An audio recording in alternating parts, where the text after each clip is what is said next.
नमस्कार. नमस्कार. आपलं सर्वांचं हॅपी सायन्स टॉक शोमध्ये स्वागत आहे. आज आपल्यासोबत आहेत हॅपी सायन्सचे साऊथ एशियाचे हेड कोटा नोगुची. आणि आज आपण यांना काही प्रश्न विचारणार आहोत.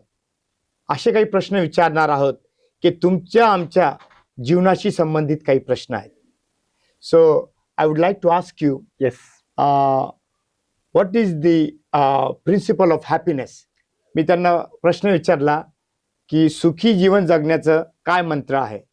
By Happy Science founder Master Ryu Kawa teaches us 4 points of happiness. First is love. Make others happy. Second is wisdom. Learn the truth. Third is self-reflection. Purify our heart. Then fourth is progress. Be positive and create good world. फारच सुंदर त्यांनी 4 सिद्धांत सांगितले आपल्याला. त्यांनी सांगितलं की आनंदी जीवनासाठी 4 सिद्धांत महत्त्वाचे आहे. पहिलं म्हणजे प्रेम, जे आपण इतरांना दिलं पाहिजे. दुसरं म्हणजे ज्ञान, आपण प्रत्येक वेळेस नवीन गोष्टी शिकलं पाहिजे. तिसरं म्हणजे आत्मचिंतन, आपण आत्मचिंतन केलं पाहिजे, आपण विचार केला पाहिजे. आणि चौथं आहे उन्नती, प्रत्येक वेळेस आपण नवीन नवीन काहीतरी शिकलं पाहिजे. So I would like to ask you, can you explain briefly what is love in happy science? मी आता त्यांना जस्ट एक प्रश्न विचारला, प्रेम किंवा करुणा म्हणजे काय हॅपी सायन्स मध्ये. Today, I'd like to introduce this book, The Laws of Happiness, regarding love teachings. So, today, my point is freeing yourself from the suffering of taking love. आणि आज एक फार महत्त्वाच्या टॉपिकवर बोलणार आहे, प्रेम आणि करुणा. आपल्याला प्रत्येक मनुष्याला त्रास केव्हा होतो, ज्यावेळेस आपण एखादी गोष्ट दुसऱ्याकडनं अपेक्षा करतो किंवा कोणाकडनं आपण अपेक्षा ठेवतो आणि ती अपेक्षा पूर्ण होत नाही, तर त्याचा त्रास आपल्याला होता. याबद्दल हे सांगणार आहेत आपल्याला आज. So, I'd like to introduce 3 points of become happier based on love teachings. First point is usually we are suffering to get good evaluation from others, good reputation from others. आपण सर्वांना हे अनुभव सुद्धा असेल की आपल्याला त्रास केव्हा होतो जास्त, ज्यावेळेस आपण इतरांकडनं चांगल्या गोष्टीचे, चांगल्या म्हणण्याचे किंवा कौतुकाचे आपण अपेक्षा करतो आणि ती अपेक्षा पूर्ण होत नाही, त्यावेळेस आपल्याला त्रास होतो. But as long as taking love from others, good reputation, recognition, we cannot be happy. आणि आपण जोपर्यंत आपण इतरांकडनं चांगल्या गोष्टीची अपेक्षा करतो, कौतुकाची अपेक्षा करतो, चांगल्या शब्दांची अपेक्षा करतो, तो जोपर्यंत आपण अपेक्षा करत राहू तोपर्यंत आपण सुखी राहू शकत नाही, आनंदी होऊ शकत नाही. Instead of taking love from others, decide to make others happy. This is the starting point of happiness. आणि आनंदी जीवन सुरुवात करण्यासाठी सर्वात महत्त्वाचा मुद्दा म्हणजे इतरांकडनं अपेक्षा केल्यापेक्षा आपण इतरांना आनंदी कसं ठेवू शकतो हा विचार करणं आपल्याला फार गरजेचं आहे. Second point is think about your childhood.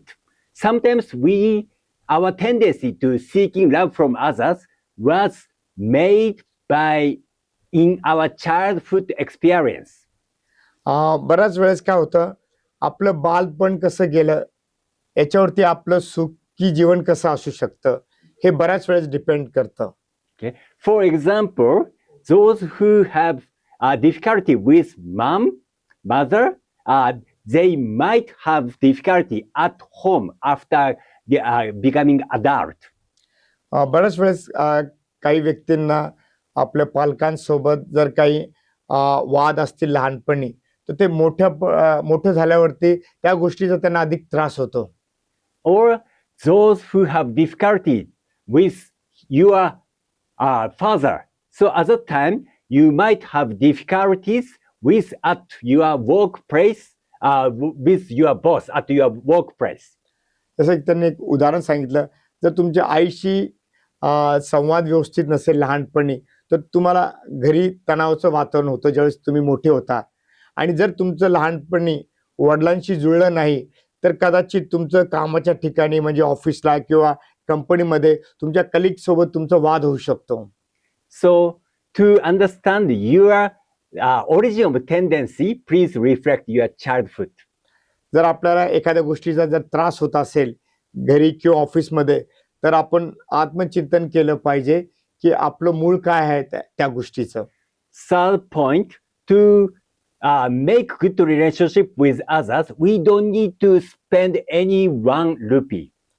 आणि तिसरं महत्त्वाचं पॉईंट म्हणजे जर आपल्याला एकमेकांशी चांगला संवाद करायचा आहे, एकमेकांशी चांगलं जुळवायचं असेल, तर सुसंवाद हा फार जरुरी आहे आणि त्यासाठी 1 रुपया सुद्धा लागत नाही. Important thing is to change our attitude toward him or her. सर्वात महत्त्वाचं आपलं जो ॲटिट्यूड आहे इतरांसाठी हा आपल्याला बदलणं फार गरजेचं आहे. आपल्याला इतरांबद्दलचा चांगला ॲटिट्यूड फार गरजेचा आहे. Try to find his or her good point, then say good words to him or her. बऱ्याच वेळेस आपण इतरांना समजत नाही किंवा इतरांशी आपण वाद घालतो, तर आपण ज्याही व्यक्तीसोबत वाद घालतो त्या व्यक्तीबद्दल आपण नेहमी चांगले गुण काय आहे त्या व्यक्तीचे किंवा चांगल्या गोष्टी काय आहेत त्या व्यक्तीमधले आपण हे शोधण्याचा प्रयत्न केला पाहिजे. Okay? So these are the point to make good relationship with others. आणि हे एक छोटेसे 3 महत्त्वाचे मुद्दे होते जे इतरांशी आपण कसे चांगल्या प्रकारे संबंध जुळू शकतो. So I introduced 3 points from this book related to love teachings. First is origin of suffering is taking love from others. आणि ह्या पुस्तकामधलं मी एक सिद्धांत सांगितलं, प्रेम जे इतरांकडनं अपेक्षा करणार तर आपल्याला त्रास होणार. And second is please think your childhood experience.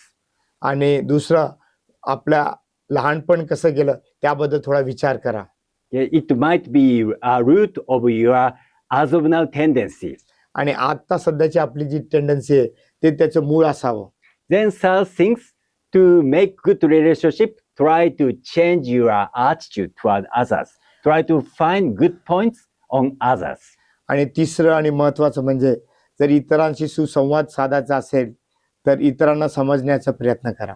This is a teaching from this book, Laws of Happiness by Master Ryuho Okawa. आणि ही जी शिकवण होती हे जे पुस्तक आहे द लॉज ऑफ हॅपीनेस हे गुरु मास्टर रिओ कावा यांनी हे पुस्तक लिहिलेलं आहे आणि आपण जे काही आज डिस्कस केलं हे या पुस्तकामध्ये सांगितलेलं आहे.